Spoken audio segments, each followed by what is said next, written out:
2798 dari Prodi Pendidikan Sejarah Fakultas Keguruan dan Ilmu Pendidikan. Seperti biasanya di sini saya akan menjelaskan tentang sejarah. Yuk simak penjelasan saya mengenai nasionalisme setelah beberapa jeda berikut ini. Sampai jumpa. Di sini kita akan membahas tentang nasionalisme. Apa sih nasionalisme itu? Nasionalisme berasal dari kata nation dari Inggris dan nati dari Belanda yang berarti bangsa. Bangsa adalah sekelompok masyarakat yang mendiami wilayah tertentu dan memiliki hasrat serta kemampuan untuk bersatu, di mana karena adanya persamaan nasib, cita-cita, dan tujuan. Nasionalisme merupakan suatu konsep penting yang harus tetap dipertahankan untuk menjaga agar suatu bangsa tetap berdiri kokoh dalam kerangka sejarah pendahulunya. Dengan semangat nasionalisme yang tinggi, maka ekspansi suatu negara akan selalu terjaga dari segala ancaman, baik ancaman internal maupun eksternal, di mana sasaran nasionalisme adalah penyebaran kesadaran berbangsa atau terbentuknya sebuah nation state, yang dimana nasionalisme melahirkan upaya untuk membentuk bangunan kebangsaan atau national building, yaitu upaya yang terencana dan sistematis untuk menanamkan kesadaran bahwa walaupun dari keanekaragaman ras, etnik, agama, ataupun budaya, namun itu semua merupakan satu wadah, yaitu bangsa. Di sini saya akan menjelaskan beberapa pengertian nasionalisme menurut beberapa tokoh. Yang pertama, menurut Ernest Renan, yang dimana nasionalisme adalah kehendak untuk bersatu dan bernegara. Yang kedua, menurut Otto Bauer, yang dimana nasionalisme adalah suatu persatuan perangkai atau karakter yang timbul karena adanya perasaan senasib. Menurut Dr. Hertz dalam bukunya yang berjudul Nationalism in History and Politics mengemukakan 4 unsur nasionalisme. Yang pertama, hasrat untuk mencapai kesatuan. Yang kedua, hasrat untuk mencapai kemerdekaan.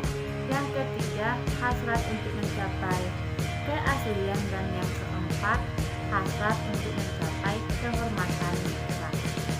Dari definisi itu tampak bahwa negara dan bangsa adalah sekelompok manusia yang pertama memiliki cita-cita bersama yang mengingat warga negara menjadi satu kesatuan.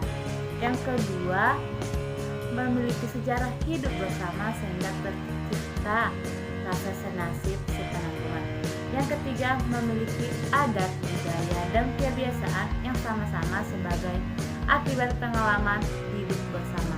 Keempat, menempati suatu wilayah tertentu yang merupakan kesatuan wilayah. Yang kelima, terorganisir dalam suatu pemerintah yang berdaulat sehingga mereka terikat dalam suatu masyarakat hukum. Berikutnya kita akan membahas tentang nasionalisme di Indonesia.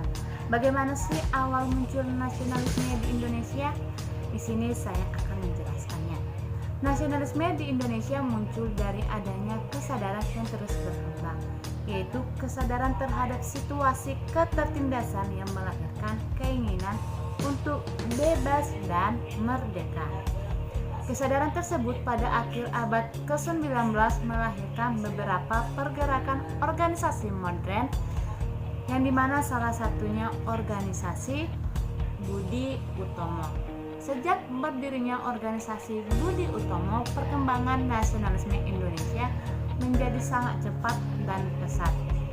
Hal ini ditandai dengan munculnya berbagai organisasi pergerakan yang mempunyai tujuan yang sama, yaitu mencapai kemerdekaan atau membebaskan bangsa Indonesia dari belenggu kolonialisme.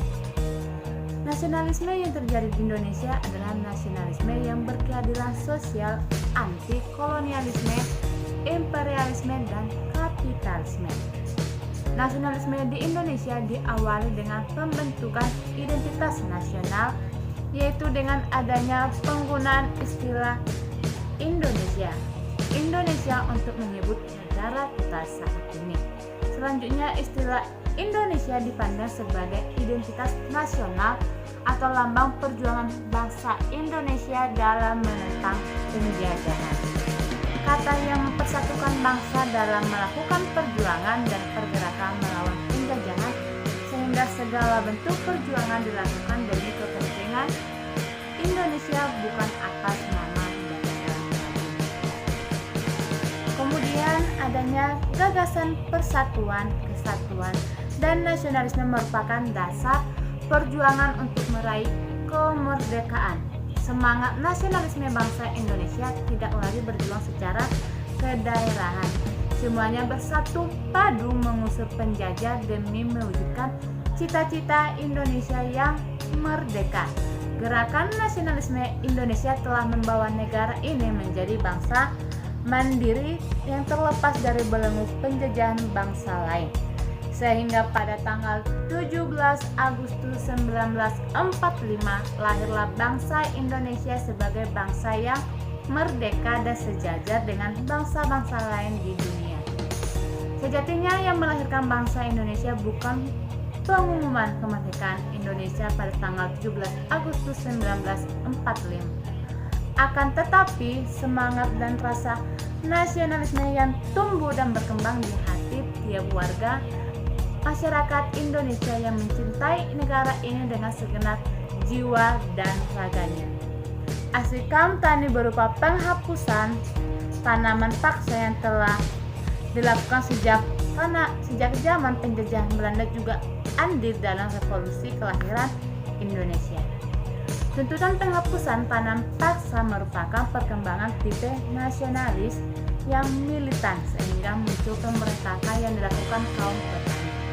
Hal tersebut merupakan salah satu cikal bakal proses tumbuh dan perkembangan nasionalisme kebangsaan Indonesia untuk bersatu menentang penindasan dan penyerangan kolonialisme. Tekanan dan pemaksaan dari pihak penjajah menimbulkan reaksi berupa penolakan dan perlawanan rakyat untuk mengusir penjajah. Kolonialisme dan imperialisme menimbulkan reaksi bangkitnya semangat berkebangsaan. Perlakuan diskriminatif dari kolonial dan imperialis barat atau Belanda menimbulkan kesengsaraan dan penderitaan terhadap rakyat Indonesia yang akhirnya menimbulkan perasaan senasib. Berdasarkan perasaan senasib, maka rakyat Indonesia bersatu melawan kolonial untuk membebaskan diri dari penindasan. Perasaan senasib dan semangat nasionalisme itulah yang membawa negara Indonesia merdeka. Saat ini ketika Indonesia sudah merdeka, penanaman nasionalisme tidak lagi melalui perasaan senasib karena dijajah, melainkan dapat dilakukan melalui berbagai sarana, yaitu secara formal dan non-formal. Secara formal berupa penanaman nasionalisme dapat dilakukan melalui pendidikan, sedangkan secara non-formal dapat dilakukan melalui berbagai sarana seperti organisasi, film, dan novel.